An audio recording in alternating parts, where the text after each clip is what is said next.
Disse mais Samuel a Jessé: acabaram-se os jovens? E Jessé disse: ainda falta o menor, que apacenta as ovelhas.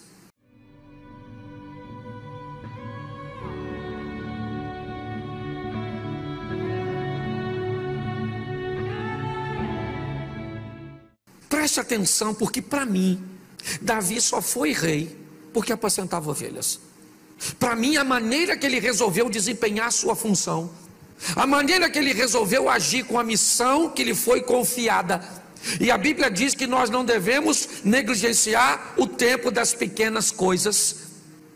Como esse camarada resolveu lidar com essas emoções, de ver todos os seus irmãos à frente dele, ele o caçula, sabe? Um dos livros, eu já falei isso aqui, que eu li, que me impactou, foi Transformando Suor em Ouro, de Bernardinho, o técnico da seleção brasileira de vôlei, né? Até algum tempo atrás. Hoje me parece que já é o Zé Roberto nessa transição. Mas preste atenção, quando esse camarada foi jogador, o Bernardinho, ele exercia a função de levantador. E quando ele foi levantador, o levantador titular se chamava William, um dos maiores levantadores de todos os tempos, até porque o Brasil é um dos grandes campeões, né? No vôlei masculino. Mas o Bernardinho tinha pouquíssimas oportunidades de entrar na seleção. O William era uma estrela, e o Bernardo então só entrava em movimentos táticos, quando o técnico queria diversificar uma jogada que já estava sendo marcada por William, por suas características. Então normalmente era uma, duas jogadas e ele voltava para o banco, uma, duas jogadas e ele voltava para o banco, e poucas vezes ele pôde exercer essa função. Para alguns ele foi um jogador mediano, medíocre, alguém que conseguiu despontar ainda, que só em chegar à seleção já é algo muito grande. Mas a minha pergunta é: o que esse camarada conseguiu ver do banco?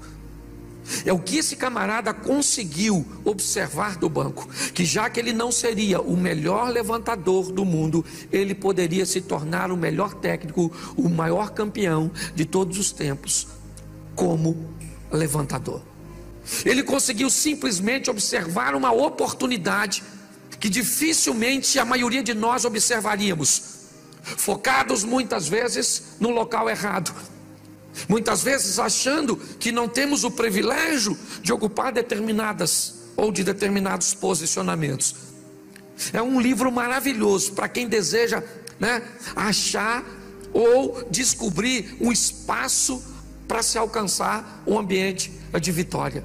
Mas vamos olhar aqui, porque o texto diz que ele é um pastor de ovelhas.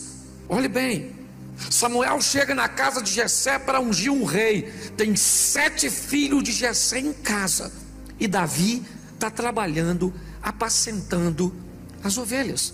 Foi a missão que ele recebeu. O próprio irmão dele no campo de batalha diz para ele, nós vamos ver mais à frente: com quem você deixou aquelas poucas ovelhas de papai?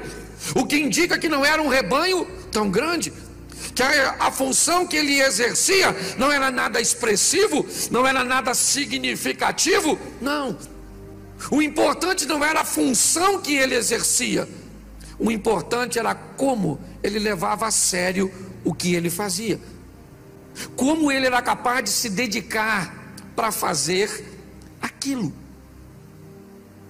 que tipo de entrega ele tinha para desempenhar aquela função. E é isso, esse moço, filho mais novo de Jessé, ele vai sair do anonimato e se tornar um dos maiores homens. E preste atenção no que eu vou falar agora, goste você ou não de ouvir, pouco tem a ver com Deus.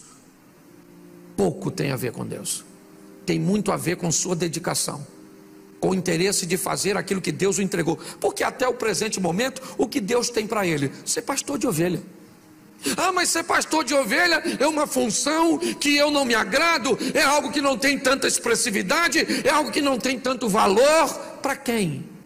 Tudo aquilo que vier à sua mão, fazei-o conforme todas as forças. É o que diz a palavra do Senhor. Ah, pastor, mas as pessoas não vão me reconhecer. As pessoas podem não te reconhecer, mas você não vai passar despercebido para Deus. O grande problema é que pessoas recebem, muitas vezes em fase de sua vida, incumbências, funções, salários, cujos quais não é o que Deus tem para você a nível de futuro, mas é o que Deus tem para você a nível de presente. Muitas pessoas não conseguem alcançar a vitória na vida simplesmente porque não conseguem romper as etapas que a vida exige de você para passar para outras fases. Ou ficam aprisionadas em fases ruins que lhe trouxeram caos, decepções, perdas, mágoas e rancores. Ou ficam aprisionadas em fases medianas que, por serem boas, as impedem de viver o fantástico. Ou então, como Uzias, vive o fantástico, mas perde o seu coração e acaba perdendo a vida.